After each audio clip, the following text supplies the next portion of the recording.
As an EDM producer, you know the importance of a good kick drum. As an EDM producer, you also know how difficult it is to find a kick drum that's clean, punchy, and that fits perfectly in the mix. It happens all the time, no matter how many samples you go through, and no matter how much you mix and process them, you just can't seem to get it right. In this course, I'll show you how to use Sylenth 1, or any other synthesizer for that matter, to craft your own kick drums just the way you want them.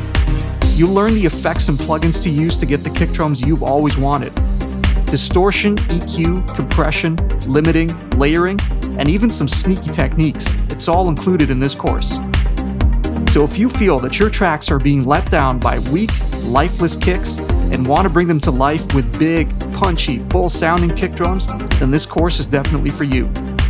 Sign up today to get access to this course for life, as well as a full money-back guarantee if you're not completely satisfied.